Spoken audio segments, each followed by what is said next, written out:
निश्चित भाव में एससीबी घटना दुर्भाग्यजनक किंतु या उपरे जो भलिया भाव में तत्क्षणात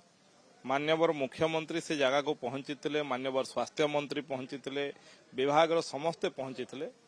एवं गत पहर दिन किछि एक्शन मध्य हेछि एवं दुई दुईटा कमिटी गठन करा हेछि एवं ताकू गोटे टाइम पीरियड भितरे तार जवाब तलब भी करा जाइछि जे अनुध्यान करिकि तार रिपोर्ट देवे एथिरे आलोचना को आसंतु विरोधी ये जो तांकर विधायक माने राज्यसभा निर्वाचन रे तांकू भोट देले नहीं ये चर्चा को दबेई दबा पई जो तांकर अर्थ हड़प पई हो कि जोथि पई हो ट्रस्ट गठन हेछि दिल्ली रे कोन सेटाकू विधायक मानकू तांकर विधायक मानकू सेठिरु वंचित करिवा पई सेठिरु नजर हटेवा पई एभलिया हीनमन्यतार काम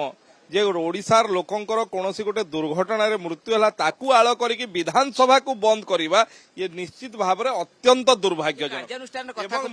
कार्यानुष्ठान गत पहर दिन निया हेछि किछि एवं तळ तळिया कर्मचारी एही माने कोन उत्तरदायित्व मुंडेइबे तदंत रिपोर्ट आसिले कार्यानुष्ठान भी निया जिवो मु पचारिबा पई चाहे आपणक सरकार दिव्य शंकर मिश्र ऊपर आरोप आसीथिला आपण कोन कार्यानुष्ठान नैथिले प्रताप जेना ऊपर आरोप हेतिला कोन कार्यानुष्ठान नैथिले अरुण साहू ऊपर आसला कोन कार्यानुष्ठान नैथिले किंतु कार्यानुष्ठान ता माने हमर सरकार नब नाही नुहे कार्यानुष्ठान निया जाईछि एवं आगु को तदंत रिपोर्ट आसिले जहा आम मंत्री सेतबेले अतनु बाबू इस्तीफा देइथिले बोली बीजेडी कहूछि आगु को तदंत रिपोर्ट आसिले ता ऊपर भी कार्यानुष्ठान निया जिवो किंतु मु तांकु पचारिबा पई चाहे जेतेबेले भुवनेश्वर रे सम हॉस्पिटल रे निया लगी जाइथिला तत्कालीन मुख्यमंत्री कहारी फोन सरकार को जणा भी नथिला दिल्ली रु प्रधानमंत्री कार्यालय रु फोन आसिकी मुख्यमंत्री को उठा गला तेणु से सरकार केते सचेतन थिला जणा अछि ये सरकार गोटे संवेदनशील सरकार ये सरकार काम करिवार सरकार ये सरकार जे भी दोषी हबो तार विरुद्ध रे दृढ़ कार्यानुष्ठान नवा सरकार ये अनेक नजीर मध्य अछि आकु मध्य कमेंट हाउस केमती ऑर्डर को आसीबो बाचस्पति तो सर्वदलीय बैठक काल तो फेल मारला एबे तो बैठक डाकिचंती देखंतु से माने तांकर जो